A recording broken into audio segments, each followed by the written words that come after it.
okay, if you really want to do something, it always comes in your path, like no matter whatever it is. Like nothing can stop you if you really want to do. You just have to pour your heart.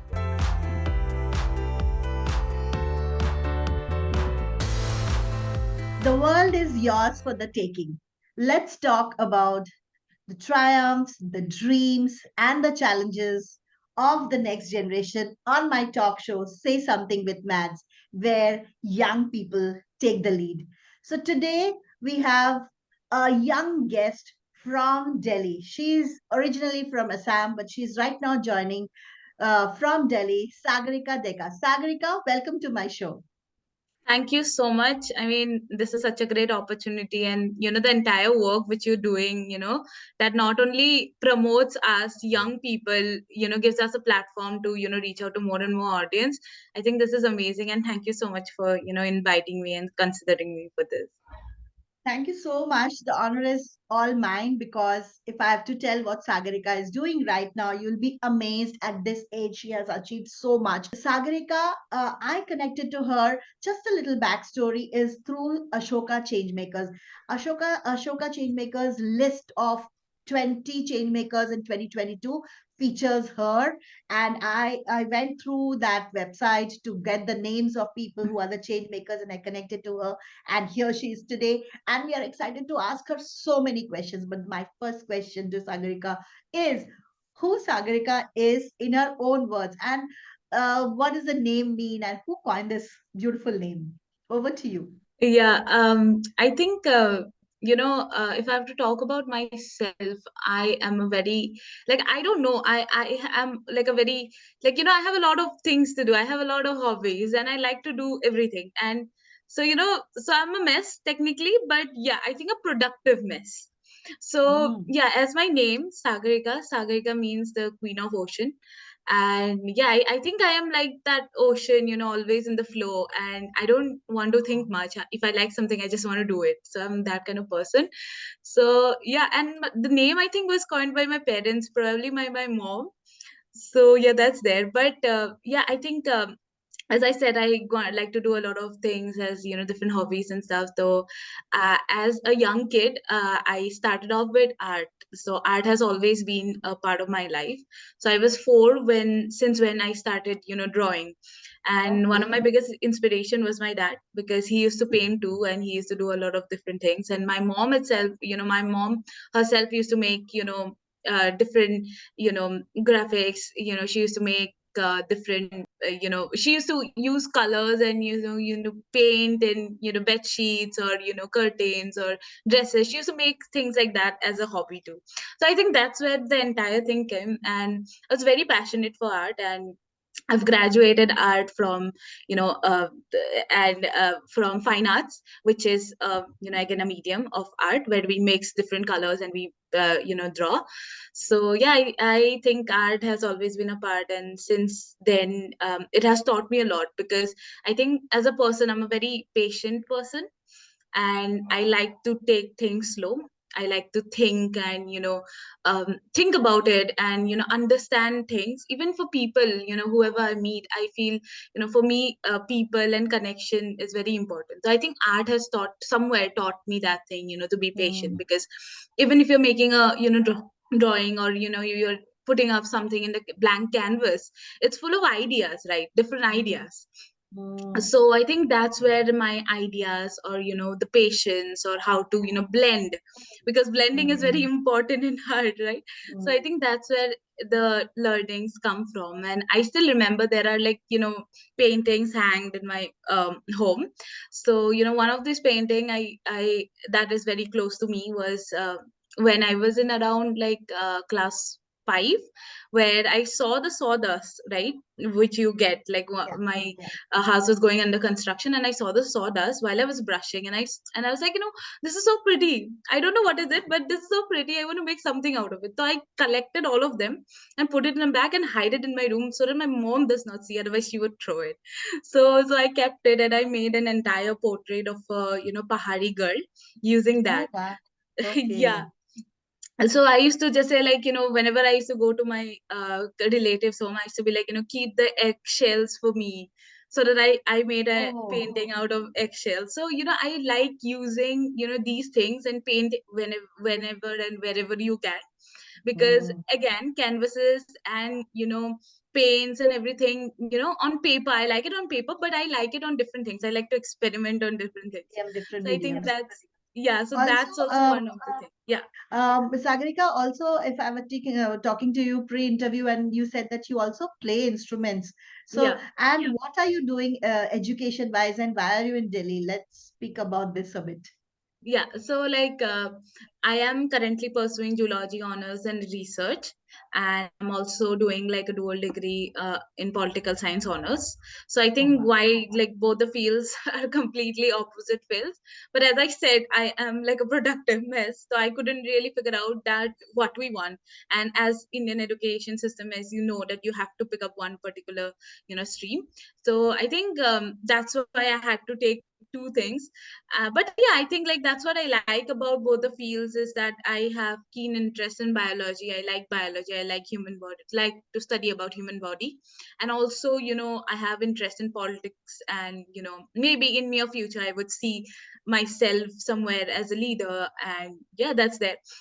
And talking Wow, about playing lovely. instruments, I play guitar and ukulele, and maybe like sing sometimes, but very very rare. So let's dive into our questions. It's more like knowing more about Sagarika. Sagarika, when I was reading about you, I know that you have started an NGO, Man Ki Umeed. First of all, the name is so beautiful. I love that name. It connects instantly, and it can talk about anything, right? Umeed is something we should never give up. So, how did Man Ki Umeed started? When did it start? And where is it now? What are you doing with it? Talk about this part. Yes, I think Man Ki Umeed was launched on 3rd of December 2020, which is also like my birthday. Oh, So, okay. Mm. yeah. So I think Man Ki Umeed has been a very special part of my life, and it has changed, my life. I've seen, changes in me as a person, and also, in the social life, right? If Man Ki Umeed wouldn't have happened, if I wouldn't have taken up that step, maybe today I wouldn't, get this opportunity to be interacting with you as well. Yes. So yeah, I think Man Ki Umeed has always been a special part of my life. So And how did it all start? What is that yeah, idea that I have to do? I have to give it a name and I have to do something. Where did it first the seed was planted? When?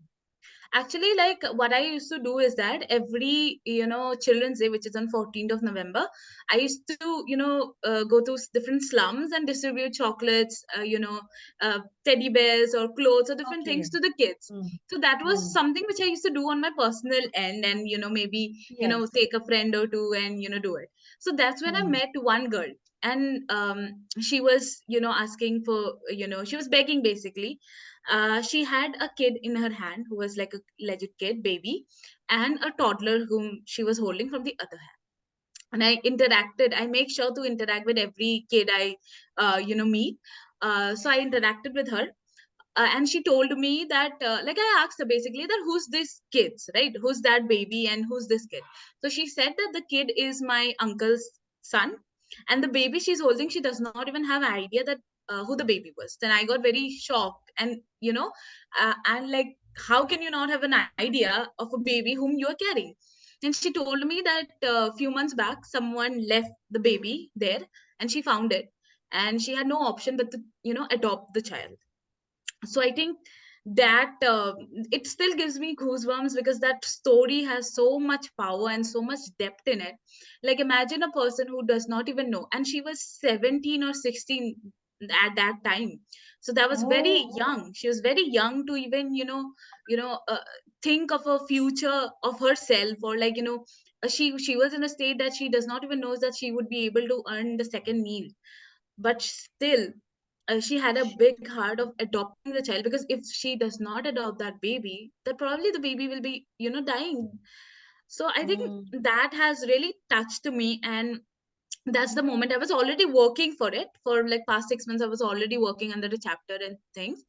But that, that was a moment when I decided that no, I am going to be doing something on my own terms. I'm going to make it big, and I'm going to make sure that every child gets what they deserve.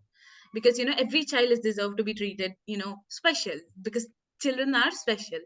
So I don't want anyone to be in a state where they have to do it. And also, like, the power of empathy is so much. Like, she had a heart to adopt a kid without even thinking twice that will she be able to provide for that kid or not, right? We think Mm. so much before donating, Doing a before even small doing thing. anything. Yeah. Yeah, she just Mm. did it because she wanted to do it. So I Mm. think that motivated me. And I already had a team back then, like already pre-established team. So that's when we decided, let's make it a big thing. Let's make it huge. Let's reach out to more people, as many people as we can. And I think Monkey Umid has, as the name suggests, Monkey Umid.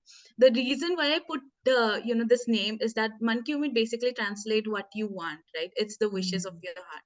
So Mm. every other member has different wishes. Every other member wants to do something different. So this is Mm. just a platform for young people like me, who wants to come together and work for the change. So yeah, that's Mm. where this things comes. And in our team, just there's no hierarchy that, like, this is the president, you always have to work for her, or this is the vice president, you'll always have to listen. No, it is there ki it's a platform. If you want to work Mm. for animals, then work for animals. If you want to work for the Mm. environment, work for the environment. It is your Mm. platform. Use it Mm. for your cause. So that's where the entire Man Q Meet concept came in. Thanks for sharing the story. These stories are so powerful when you share it and connect it. It makes Yeah, so much sense that what moved you. And many people would, yeah, people will get moved by this story, but people will move on in life. Okay, yeah, थोड़ी देर के लिए खराब लगा, फिर अपने रास्ते चले गए. यही नॉर्मली होता है. exactly, तो exactly. वो खराब जो लगा उसको, like, you hold it in your heart and you do something, work something. Activism is always everybody wants to do, but the actionism is something which we rarely see young people take up. So how are you managing this right now? Like, how are the finances taken care of? If you're running something, you started this when you were in Guwahati, right? Yeah. And you are now in Delhi. So how are the things working logistically? Well, to be very honest, it's very challenging. Like, it's very challenging because, one, though, because you move out to a different place, so Yeah, you have your yeah. own studies, you have, a lot of pressure on you. At the same Mm, time, you had a different dynamic when you were there. Obviously, a team needs a leader, right? So, when I moved out, so the responsibility came in hand to another person. And mm. obviously, that's very honest. Like, the way I look into Mankumi, like the Yes. way the Mm, place it has in my heart may not be same for someone mm, else, right? And that's absolutely fine as well, right? mm, So I think that's where it was very difficult, but I am very glad that I found three of these young girls who are, like, very passionate, and they're managing my entire project in Guwahati, which wow. is about, again, adoption and child education. It's turned as project adoption. And it also came in from that idea itself, where you can adopt these kids, fund their education without actually adopting them. So it's a very, Mm, very different concept. Like, I, as a young adult, I don't earn, but still, maybe by donating 500 or like 1000 a month, which is very less amount, I can fund the education of one child. So that's a mm, very different concept which we came up with. And yeah, we're still working on it. We will be going for the second phase of our project, and there are about 80 plus kids with us right now. And right now we're planning to enroll these kids to schools and fund their education. Currently there are no donors because we haven't reached out to any. We're planning to enroll them in government schools. But yeah, like, we're looking forward to it. Just like, we found a very generous donor who wants to fund the entire education of one child. So we're very happy. So we're in the process of it. So yeah, I think mm. that's very challenging, but at the same time, everything falls in part one if you really want to make it right. So Sagarika, since you are talking about it and people who are listening, if they want to, so how do they reach you and how do they donate? Is there any, you have a website or something where people can go and donate? yeah. Yeah, so basically what we do is that whenever we have like these campaigns, we run a campaign on a Milap. So on the Milap app. So from there people can donate to us, or like, in general terms, there are donation box. Just so we made few donation box by Acha. hand, and we distributed to different colleges and cafes and all, so that people who are interested, they can donate. Okay, Or like nice. there's a scanner is also there, so like if the people want to directly scan and donate to us, they can do it. Okay. Recently, as you might have seen in my post, that we did a street play on education. Yes, So I was that going was to also ask about. somewhere and somewhere an effort to get funds, and we collected Mm, more than 5,000 funds over that street play in one wow. evening. Okay. So I was just going to ask you that you brought it up, and I saw that street pay. It was about gender inequality, gender bias, something like that. What was the Yeah, theme of it, and where was it performed? it was performed in Guwahati itself by the members of the project adoption team, like the campaign which we are running in Guwahati. And it was about education. And under education, there are different, biasness which comes in, be gender inequality, because of the caste, or, different things. So we wanted to Mm, put different elements towards it and make it more and more inclusive and diverse as much as we can, because we believe in inclusivity. So yeah, that's mm, what it was about. It was also to promote our campaign, as we believe that when we go for funds, we don't want people to directly just donate, right? We want to give them something too. So we try to use our skills in acting, or like even management or all. We also organize open mics as well, where we invite people. So like whatever they, the charge we take for like a small registration fee, that goes in meet funds. So that way we mm. get to interact with a lot of people as well, and we are also giving them something, like we're giving them a good experience, a good evening. And they are also, they don't also hesitate donating to us. Wow, lovely. I So think tell me, one more thing I would like to add in this is that the entire concept which I went when I started as a slam poet who talks about women empowerment and women rights. okay. So I write slam poems about the issues which is faced by women. So my main purpose was that not to do short term temporary solutions. My main purpose was to empower the youth. You know, Mm, empower the youth, give them an that's opportunity. So now I mm, feel right now there are about 80 plus members in Monkey Meet, and each and every member has got something in them. They want to do change, they want to create change. So even if I don't have to push them, and like right now I'm going to say that I don't have to work, even if I don't work, the organization is going to run. Even if I mm, don't have to push them, they would go. So I think mm. that's the power of empowerment, Work, the yeah, power real. it holds. And I have seen it. And even talking with you, it's gives me goosebumps, because that amount of scale I never thought about it, that it would have such a big Mm. impact. But now that I see like my vice president, or like my secretary, or like any other members, they really want to do different things. So, moving on to my next question, Sagarika, will be that since you got this award, Ashoka Changemaker, you made to the list. How has life changed?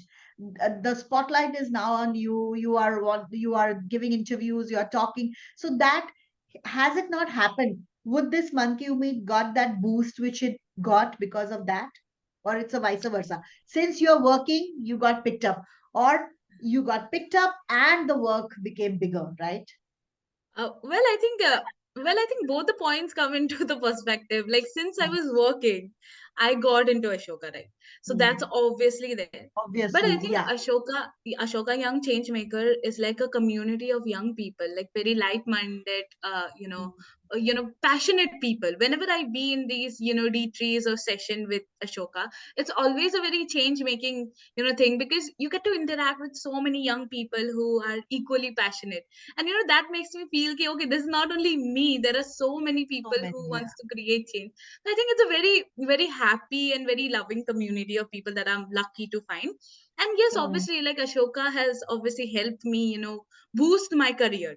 I won't say that they have helped me to start my career, because obviously that you're was doing started. something. Yeah, but Mm, yes, definitely I have to agree that they have helped me boost my career and my mm, organization, and they has been there in terms of mentoring as well.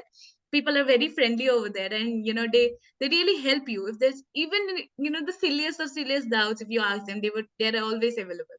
So I think that's what wow. I like about Ashoka, and the kind of environment they give you, or the kind of exposure they give you, is really amazing. Yeah, like just a small thing I would like to share in between. Yes, yes. As you said, right, a motivation for the people that you have to reach in a particular goal to to actually start work. I think that's a very wrong concept. You just have to Mm, start whenever you feel like. Just start with the mm, smallest.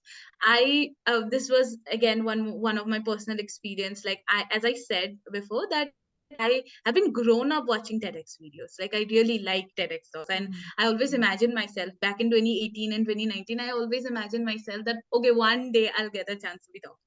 So Yeah, what I used to do is that I used to practice.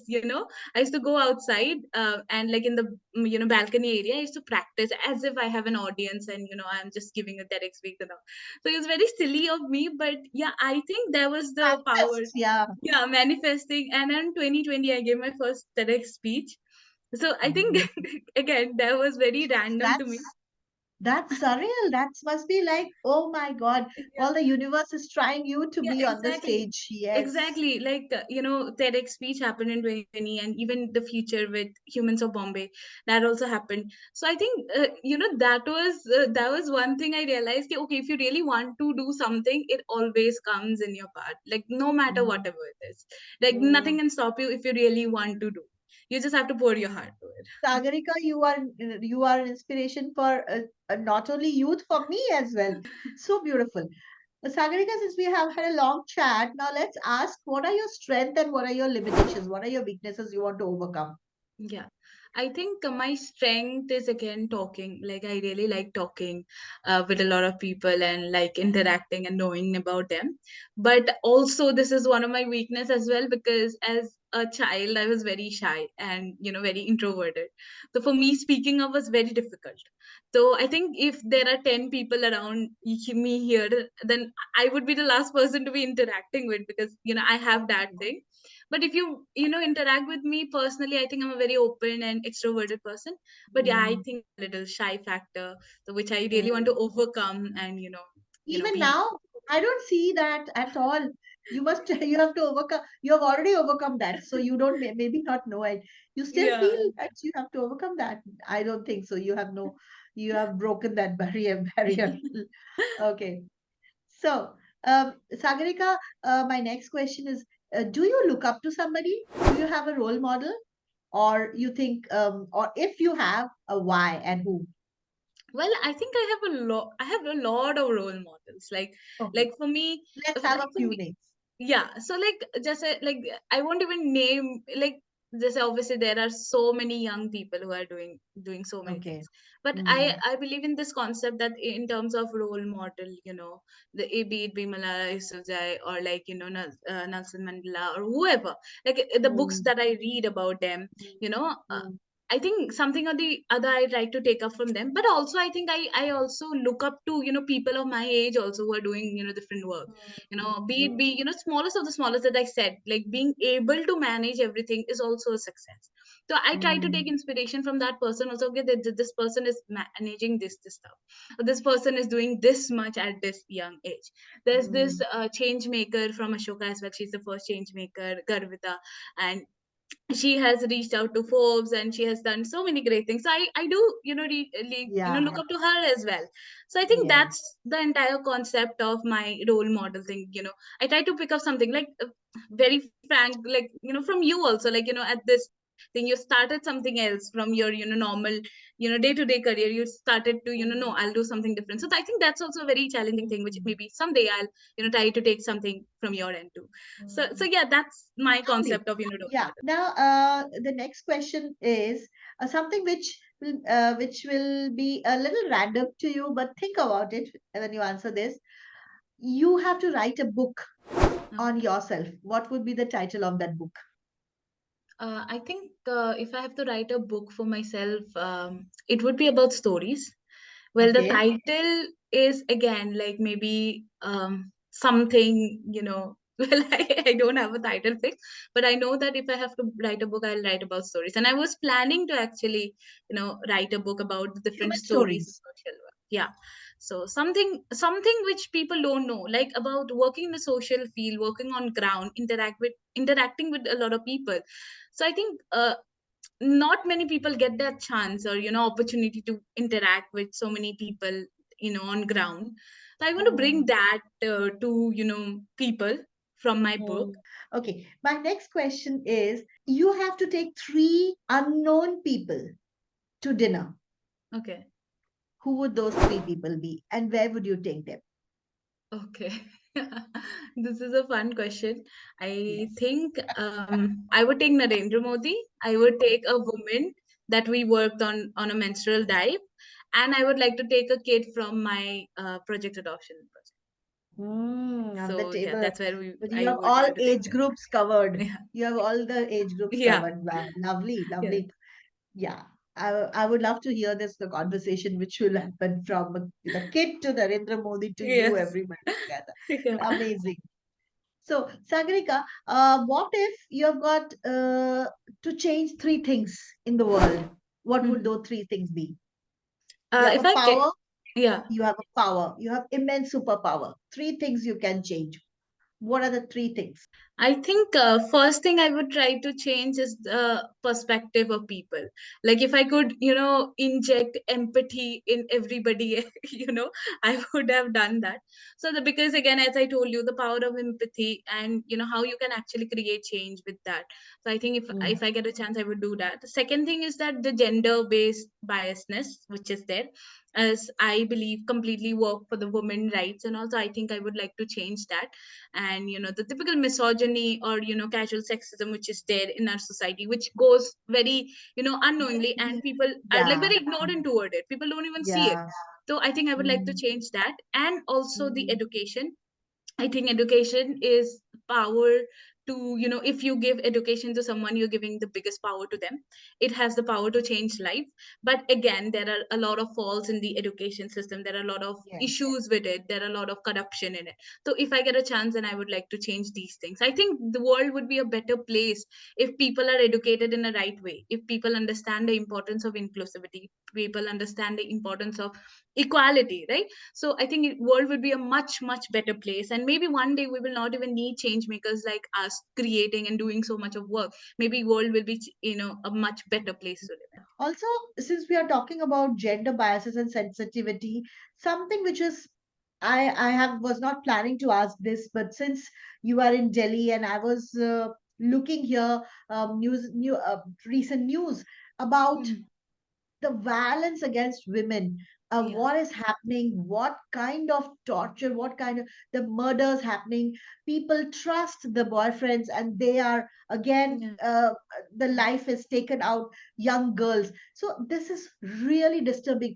I mean, how do we address this, the boys mentality, that they are not they are always the perpetrators of the crime? Why is it happening? What do you have to say about this? Well, I feel again, the entire violence against women comes, if we talk about this, comes from a lot of different perspective. It has different subtopics, right? If we talk about men who are doing violence, because some men are taught and brought up in a certain way that they are not used to hearing no. They don't want to Yes, hear no. So if you say no, or if you try to put your opinion, then obviously that they hurts revolve in their the ego. okay. Yeah, that hurts their ego, and which is very shameful, because they have always seen their mothers not being in a position of making decisions, right? They haven't seen their grandmothers speaking much. They have always seen them in a way that okay, women are supposed to do this. So when Mm, now we're the first generation of women who are doing wonders, who are getting even the opportunity to be educated, even opportunity to be independent, right? We're the first generation of women, I consider. uh, so yeah, I think that's very difficult for some men to accept that digest, women are take going in, that. yes. Yeah. So I Mm, think that's there. Also, like one thing which I did, like I used to do a little lot of research about it. So one thing which about the rape cases which happens, the one of the rape one of the person who have done that have stated that he's not guilty about doing the rape, because according to him, he did this to punish that girl, not mm. even for any kind of sexual Sexual desires or whatever. Yeah, something, yeah. Mm, he did it to punish her because she was wearing shorts. She was wearing according to him, revealing clothes. So I Mm. think that's where the mentality comes in, and that's why women, or people from the LGBTQI community have been treated like this, right? Because of all this, because men are always in the patriarchal tree, which is again it is rooted so deep inside that it's very difficult to change. People, it's very difficult to change. So I think that's where the entire thing That comes in, and that's very sad actually. Like I feel extremely sad to see things happening I think to the women. sensitizing should start from the very young age, Yeah, and the parents cannot do that. It has to be done by external agencies who are people who can go to schools and talk about this right at home. They can have this yeah, street plays to just sensitize that women are not yeah, objects, and you exactly. are, if yeah, you cannot. And it's murder, it's murder, it's rape, it's like ultimately you are taking a life. Yeah, You can exactly. have other options. Yeah. Yeah. And violence in terms of rape, murder is there, but I'll tell you instances where my own team, where girls from my own team have reached out to me saying that my pictures got leaked, my boyfriend leaked my pictures, or like my Yes. pictures are on the internet now, what should I do? Things like that are also there, and it's very shameful, and I feel in a position where I cannot do much for them, right? I cannot do much for them, because even if I have to talk about the cyber security system, it's also so difficult to reach out. There's no much change happening, and even if you reach out to the law and order, You the know, blame always goes to the woman.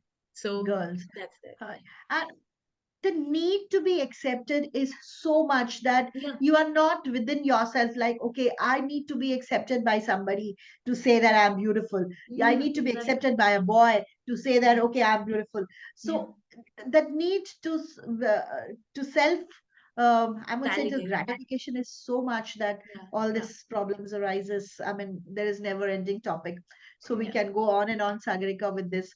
So as we come towards the end of the show, I will ask you, where do you see yourself 20 years from now? What would Sagarika be doing?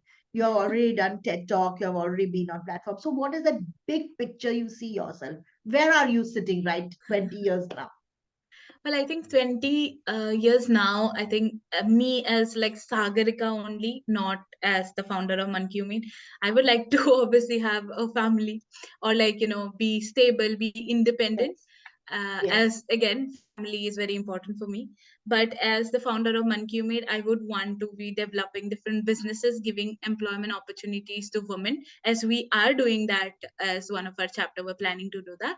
So yeah, I think being in a position where I can say, ki, okay, that building is Mancumi's building right now. We are working here, Wow. and the team, Mm. okay, we have like 500 plus team members. We have chapters all over India. So I think that's the bigger goal which we are Ultimate trying dream. to. Yeah. So, yes, and we are at the end, and the last part is where you get to ask me a question before we listen to your music, which will end the show. You get to ask me one question, and I would like to answer it as honestly as possible. Like throughout all your sessions that I've seen that you have interacted with so many different individuals, what's one thing that really motivated you, or one thing which is like which it keeps driving you that no, I want to continue with this session, I really want to do that. So what's that one thing which motivates you? Oh, yes, it's a wonderful question, and I get such amazing questions every time I ask this. So this is really great. What keeps me motivated is everyone, whether they are a change maker or whether they're the regular teen doing their regular work, each one comes with a story which can inspire the other. If somebody is talking about how that girl who came who talked about binge eating, I knew her from childhood. She's a family friend, but I didn't know about how binge eating has affected her, how her mental health affected her, how she came out of it. Every child, we know how many people are we meet every day, but there is a story behind it, and there is a struggle to overcome Yeah. what they don't project, and that is where the power lies. That how did you overcome this? And each one comes with a story, and this is never ending. As you said that you like stories, and I am doing it because every day I end this by writing what I learned from you Yeah. today, what I learned, and I wish to write a book on all the change makers. Yeah, So that's that's that's something. nice. Yeah. That's really nice. Like, let's hope that maybe, that book, comes soon. So that would be really I have to do that. That's something, a dream, like another TED, be on the TED show, be this, be that. Book writing is something I have to do. Okay, nice. so let's end it with a musical note, on a musical note. Let's hear you sing or Well, I'll play or whatever. The floor is yours. try. Oh, wow. I'm not, I am not very sure how it's gonna Yeah, be. yeah. No, But yeah, I'm gonna try. पल भर ठहर जाओ दिल ये संभल जाए ऐसे तुझे देखा करूं मेरी तरफ आता हर गम फिसल जाए आँखों में तुमको भरूं बिन बोले बातें तुमसे करूं अगर तुम साथ हो. That's it. you sing beautifully. I was like, I'm listening to you, and through this Zoom call, also, you were sounding. Zoom has a problem when you go higher up, it breaks, but it's so beautiful. You should continue singing, and it gives so much happiness to the listener. So you are multi-talented, and I wish you all the best in the years to come. Thank you. And thank you Thank you once so again, much. Sagarika, for being on the show. Thank you so much. Thank you so much for having me. Thank you. Thank you once again for subscribing to my channel and encouraging it. Week after week, we get youth change makers on this channel for you. Please keep the comments coming, keep sharing the video, and keep subscribing. And as I say before ending, in every week, please do a little bit about this earth in your own way. Do one thing every day, and it will multiply and make it big. So let's take care of your planet. Okay, bye bye. See you again next time.